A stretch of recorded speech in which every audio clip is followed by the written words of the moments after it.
안녕하세요. 법학박사 김철주입니다. 오늘도 제가 등록부 정정 성공해가지고 이렇게 카톡 이제 법원에서 그 인용 판결문하고 직접 연락도 오셔가지고 왜냐면 공을 많이 들이고 전화도 많이 드렸었고 연락을 많이 했었기 때문에 저한테 와가지고 이제 기쁜 마음에 제가 요 5시 30분경에 촬영한 거잖아요. 요때 제가 하루에 한 끼 정도를 4시나 5시에 밥을 먹어요. 밥 먹고 서울교대 운동장에 이렇게 걸고 가다가 전화를 받고 요렇게 그 기쁨의 그 서울교대 운동장에서 이렇게 손님한테 인용 결정 받았다니까 좋아하시는 모습이에요. 저는 가족처럼 손님 의뢰를 받으면 그 정도로 열심히 해요. 다만 인생이 안 됐거나 이상한 사람은 아예 처음부터 안 받고 차단합니다. 그래가지고 사무실에 부랴부랴 와서 전자로 이렇게 인용 결정문 받았습니다. 이렇게 우리나라에서 나이 정정, 이중 호주 정정 거의 5% 10%도 인용률이 없어요. 근데 딴 데서 하다 안 된 거 제가 성공만 했어요. 이것도 다른 변호사님이 해가지고 하다 안 된 거를 제가 성공시킨 겁니다. 저는 여기 보면 그 여기 파일 봐보세요. 한글 파일 제가 쓴 거잖아요. 65페이지 이렇게 거의 발레부터 해서 이분의 태어날부터 죽을 때까지 나이 때까지 뭐 60대 50대 40대 모든 과정을 법리적으로 다 하나하나 분석해 가지고 정거나 단원서 이런 것도 있잖아요. 한두 번 쓰는 게 아니고 정말 정성 들여 가지고 신경을 많이 써요. 대충 일을 하지 않아요. 이렇게 해야지 민사, 형사, 가사 신청사건, 등록부 정정, 가족관계 등록부 이런 거를 잘 할 수가 있어요. 2008년도에 이전까지는 호족부라고 해갖고요. 옛날에 호족법이 있었어요. 그때는 호족부 안에 뭐 전가사실, 그 이혼하고 재혼한 사실 오만 걸 다 거기다 다 적어 놓으니까 개인정보 때문에 문제가 돼가지고 지금은 그 2008년도에 가족관계 등록에 관한 법률이 제정되면서 호족부가 5개로 나눠졌어요.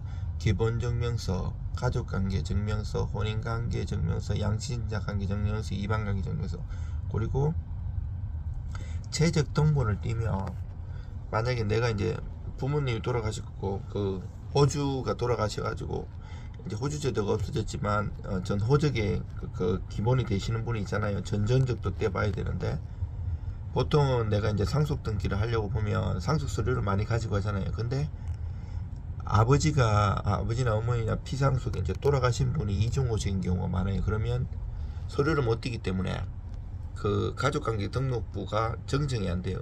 그 말소가 안 되고 정리가 안 되기 때문에 재산을 남겨놔도 안 돼요.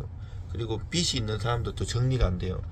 또 이런 경우도 있어요. 자녀 중에도 이름이 2명이 있다든지 전혀 모르는 사람이 있을 수 있어요. 평상시 안 보다가 나중에 아버지나 어머니가 돌아가셔가지고 떼보니까 뗄 때도 사실은 모르죠. 급하지 유심히 보는 사람은 없으니까.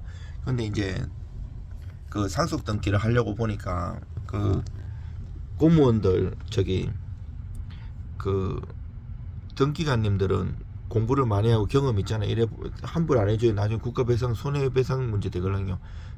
다른 사람이 자식이 하나 따로 있는데 걔한테 배제하고 하면 나중에 걔한테 소송 당하고 국가배상 소송도 많이 당하거든요. 그래서 대충 안 해줘요. 꼼꼼히 해요. 상속 등기 이런 것도 안 된 거 다시 정리해가지고도 많이 했어요. 이거 판결 받아오라 그러거든요. 그러면 어떤 경우는 제가 또 상담해 준 거는 71년생이 있고 72년생인데 이름이 똑같아요. 그런데 하나는 출생신고를 성북구에서 했고 하나는 도봉구에서 하고 다르잖아요. 그러면 아버지가 이제 어머니는 오래전에 돌아가시고 아버지는 최근에 돌아가셨어요. 요번 달에. 그러니까 6개월 내에 이렇게 재산 분할이라든지 상속관계 세금 다 정리를 하려고 하는데 이게 안 되는 거예요. 그래서 찾아오셨는데 이런 경우에는 여러 가지 문제가 있지만 실종선고 제도라든지 아니면 소송해갖고 이중호적을 정리하든 여러 가지가 있어요. 왜냐하면 71년생과 72년생이 동일이 일단은 법리적으로 아니에요. 근데 아니라면 이 사람을 죽여야 되는데 근거가 없잖아요. 그리고 또 이 사람을 동일이나 해가지고 없애버리려면 이것도 쉽지가 않아요. 둘 다 어떻게든지 어렵기 때문에 이거를 잘 입증을 해갖고 법리적으로 하는 게 중요하고요. 또 나이 정정, 등록부 정정도 굉장히 확률이 낮아요. 그렇지만 저는 엄청 많이 성공했어요. 요번에 성공한 것도 그렇지만 저는 뭐 이렇게 돈을 뭐 어디 찔러준다든지 부정적으로 하질 않아요.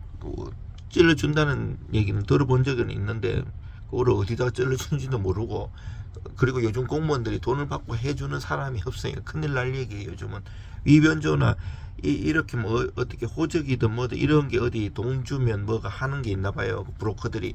근데 큰 신세망치요. 그런 거는 공문서 위변조하고 형사처벌 받아요.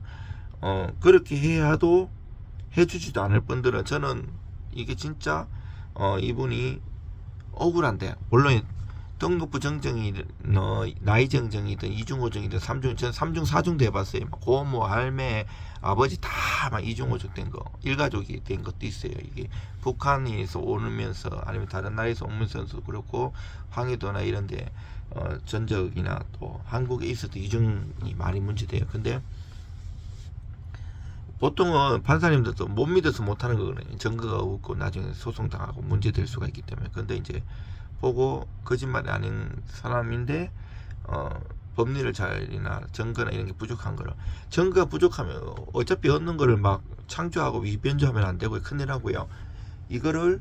그거를 해야 되잖아요. 이 여러 가지 방법이 있어요. 뭐 이빨 이거 나이 측정이라든지 뭐 여러 가지 법리적으로 할 수 있는 것들이 많이 있고 또 방법도 많이 있어요. 그리고 또 만약에 뭐 인후 보정서나 이런 것만 생각하는데 그 친구들이나 여러 가지 이 사람 상황에 따라서 여러 가지가 있을 수 있고, 요즘은 카카오톡도 많이 쓰기 때문에 카톡 생일이라든지 실제로 살아가면서 나이들이 있을 수가 있고요.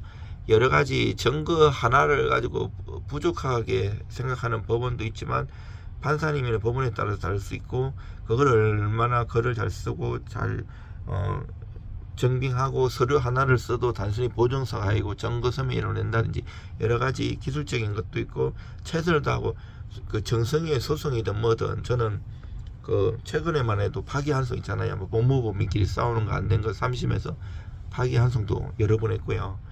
옛날에도 많이 있죠. 최근에 얘기하는 거예요. 최근에 더 어려워졌어요, 모든 것들이. 그렇지만 저는 법무사 사무실도 따로 있지만 여기 연구실에서 뭐 밖에 나가면 또 크지만 여기 보통 법무법인 다른 또 변호사님 보면 방 하나는 작아요. 한 평도 안 되는데 저도 뭐 2평 정도 안 남지않는데 이런 세 개 논문 쓰고 연구하고 1년 365일 저는 친구도 만나지도 않아요. 모임도 안 가고 정말 손님 하면 그거 하고 논문 쓰고 책 쓰고 서류 관련된 걸 정말 열심히 해요. 한 달에 몇 건 안 해요. 그렇다고 뭐 돈을 많이 버는 것도 아니고, 돈 많이 벌려면 법무사 변호사 하면 안 돼요. 그거를 비용에 상관없이 정말 한두 건 받았고 한 달에, 사실 저 자식은 힘들죠. 뭐 돈도 안 갖다 주고 돈도 못 벌고 하니까. 그래 저는 뭐 이렇게 보면 우리 딸 둘, 우리 집사람도 딸이라고 생각해. 나이 차이도 많이 나고 첫째 딸, 둘째 딸, 셋째 딸인데 뭐 집사람은 아들이라고 생각하겠죠. 아이고 제가 뭐 돈 버는 능력은 없어도 정말 일을 열심히 잘해요. 하고 박사까지 다 수석 졸업하고 다 A+ 받고 공부를 열심히 하고 이런데 저는 이렇게 성공하고 성수하고 이런 거에 희를 느끼는 사람이에요. 뭐 돈 많이 벌고 싶은 욕심도 없고, 옛날에 돈도 많이 벌어봤고 다른 일로 돈 많이 벌려면 이 일하면 안 되죠. 인생의 목적이 다른 데 있는 다 많거든요. 그래가지고 의뢰 주시면 최선을 다해서 도와드리겠습니다. 이상입니다.